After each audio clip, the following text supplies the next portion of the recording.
What if I told you that manifestation isn't about preferences? It's about capacity.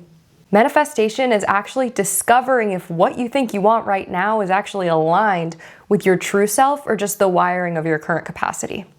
In this video, we're going to go a little bit deeper into this concept and this reframe on what manifestation is really all about, why it's not just your beliefs or lack thereof that's holding you back. We'll talk about how your mind and your body might be saying completely different things, as well as how we can achieve what I call structural coherence, which is aligning the mind or your thoughts, your body and your nervous system, as well as your energy, so that you can put out the signal that you're actually trying to put out, and in return, not only receive what you're asking for, but have the capacity to hold it. So when your coherence is wired and you have everything lined up, your body, your mind, and your soul, or your energy, reality has no choice but to line up with you.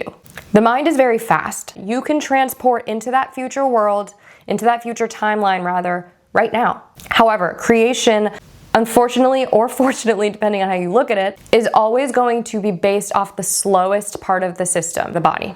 The nervous system, believe it or not, is actually running the show for all of us. We like to think that our brains are in the driver's seat. They're not. That's why people who pursue truth and enlightenment, they do so through different ways of accessing flow states, because that's when actually we unite our brain and our body. Ultimately, we are still pretty primitive in the sense that our nervous system wants to keep us safe. And unless we actively and consciously ritualize expanding your capacity for danger or threat, your nervous system's always going to slow you down or put breakers on you when you do something or you strive for more.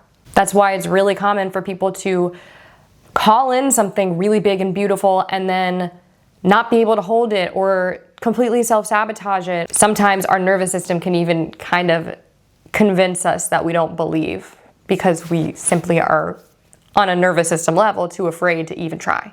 So this is why the hustle culture, pushing hard and pushing fast, is only going to get you so far in like the physical domain that you're living in now. That's not going to help you go quantum. That's not going to shift timelines for you. That's not going to call in things beyond really your current ceiling.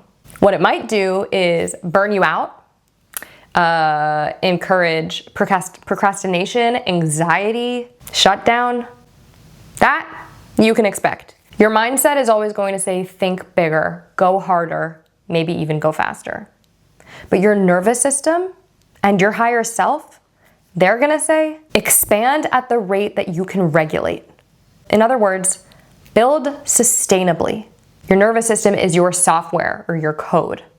And your nervous system has already decided how much love you'll let in, how much abundance you'll let in, how much money feels safe before you sabotage it, how much visibility you can handle before you hide or collapse under it.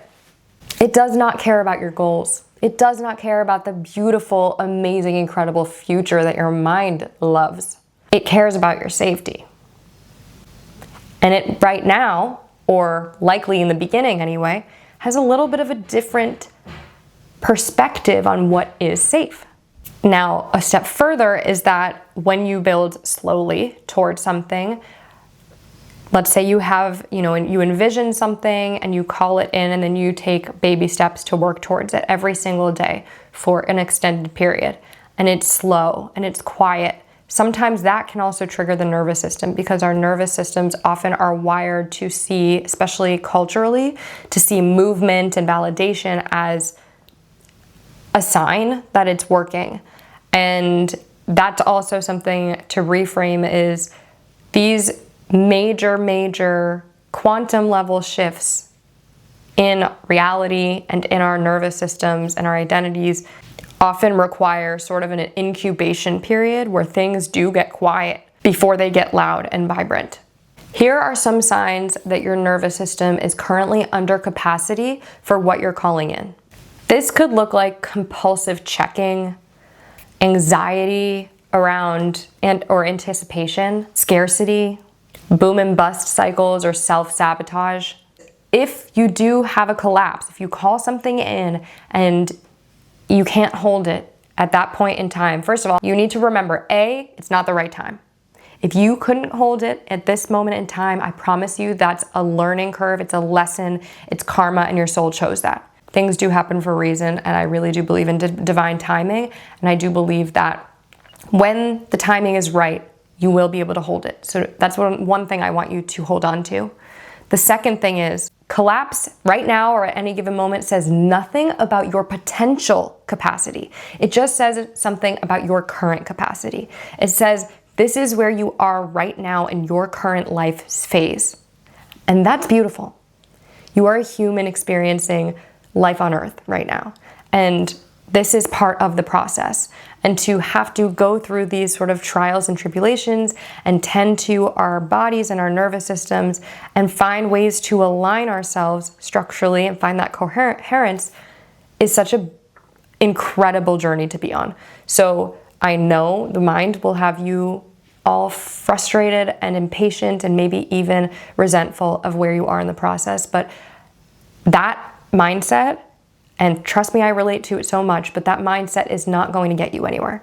So try so hard to embrace the journey and just know that when you do fall in love with the journey, the destination, and I know it's cliche and we've all heard it before, but it's so true, the destination just becomes the cherry on top, and it also becomes inevitable. So your current system's wiring has a limit. It's also really useful to know where that limit is, because then you can start meeting yourself where you are. You can start breathing consciously and deeply into your current wiring and the present moment. And with those conscious breaths and intentional steps forward that are manageable, you can start to build capacity in a really potent and powerful way over time. And faster than you think, just not as fast as the mind. Here's some other signals. Ego-driven desires. One of the most fascinating things about it to me is how much my desires and the things that I've called in have drastically shifted as I've awakened and self-actualized more and more. When I was younger, I really wanted to be I wanted to climb the ladder and be a CEO. Too safe. I thought that was bold and ambitious. Not at all. And not at all aligned with who I actually am. So that kind of thing. Now, of course, I still want to express my leadership ability and my voice. So there's similarities in there, but I am now, actually thinking much bigger. Something that I don't think I could have even metabolized at the time. With that, just even the mere thought that I knew what I wanted at the time is so cute. It's cute. I thought I knew. Be open to the possibility that what you want right now is likely going to change. Now, with that in mind, I still absolutely encourage you to put those AirPods or your headphones or whatever in your ears, go for a walk, and go where your mind takes you. Because even if it takes you to CEO land, it's still getting the juices flowing and it's taking you somewhere beyond where you currently are. As long as you can stay semi-detached from the specific things you're calling in, because you can get really attached and really disillusioned and hurt by people and situations. So as long as you can stay kind of detached, you can call in whatever you want, whatever your current capacity is feeling comfortable, but also feels a bit like a stretch. That's perfectly okay. And now on the flip side, let's talk about what capacity looks like when you are ready for that thing.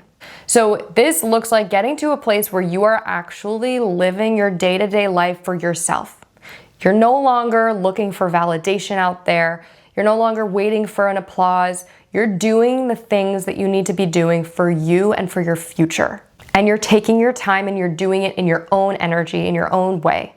That might be posting on YouTube or on a social media platform and doing it because you're just getting it out there and you're just doing it and you're committing to it and you are not waiting for numbers or an applause. It could be eating, moving, resting, communicating like you are your future self, your higher self, like you are conscious and intentional with how you live and how you embody your life. It will look like holding strong boundaries, even when it costs connection, even when it disrupts old dynamics. And a huge one is Measuring how quickly you recover, not how often you wobble. Because when you are stretching your capacity and you are calling in a life that is beyond what you've ever experienced before, you are going to wobble every single day. So it's the kind of thing that's not about whether or not you fall. It's about how much you can regulate yourself throughout all of that discomfort. Eventually it becomes just a nervous system response. That's the wiring. That is the capacity. That eventually you can do these things and you don't even need to say it's gonna be okay to yourself because your body is built for it. Here are some micro drills that are gonna help stretch your nervous system capacity and get you ready to not just call in the life that you deserve and that you're here to live, but to be able to hold it and meet it when it arrives. This is maybe not super specific, but get comfortable with breathing. If there is any activity that helps you connect to your breath, I want you to make that a huge part of your routine. So if it's walking in nature more, if it's meditation, if it's yoga, if it's surfing, if it's, doesn't matter, don't care. Anything that gets you to hear your breath and to deepen it and to slow yourself down. Move your body and be with yourself and your breath. Absolutely non-negotiable. The other thing is whatever it is, whatever goal you've set for yourself or thing you're calling in, you need to stop checking. Because what does that signal to your nervous system and to the universe? That you don't trust. And that's coming from a scarcity mindset. We cannot manifest from a scarcity mindset. Again, that comes down to the same thing that I had said before.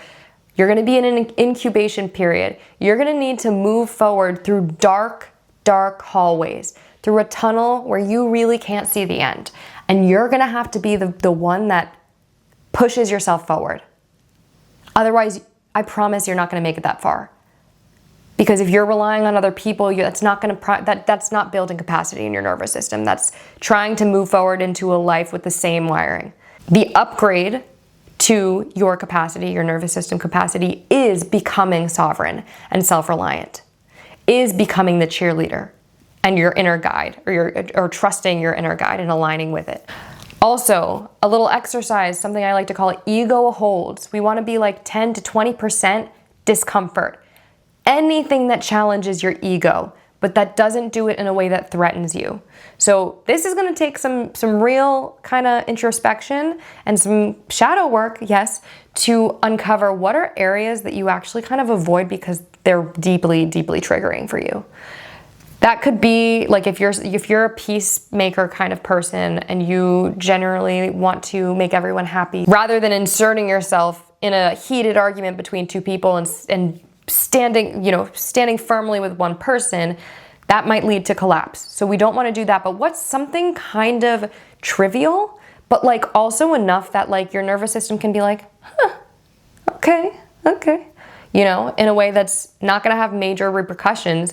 So you can slowly adapt, and then you can start doing that more and more again at 10, 20%, and then you can build over time as it becomes more integrated and sustainable. As they're going to train your body to anticipate quiet out there and to anticipate trigger, but they're also going to wire your body to seek that safety and that regulation and validation from within yourself. And when you do that, you are literally indestructible and you will be inevitable. Your future is inevitable. Here is the mantra that I'll leave with you today. Desire aims, but capacity carries. Once again, it doesn't matter what you want or what you think you want if your body can't hold it. What future are you already practicing in your body, even if you can't see it yet? Your body is the blueprint. Your nervous system is the architecture, and every rep is reinforcement. Let me know in the comments how this video landed for you and what you're doing to increase your capacity so that you can align with the life that you've always dreamed of, rather one beyond your wildest dreams. And like this video if it resonated with you. Also hit that subscribe button if you haven't already. I have so much more content like this on this channel to come. Thank you for watching, and I hope you have the most beautiful day. Bye.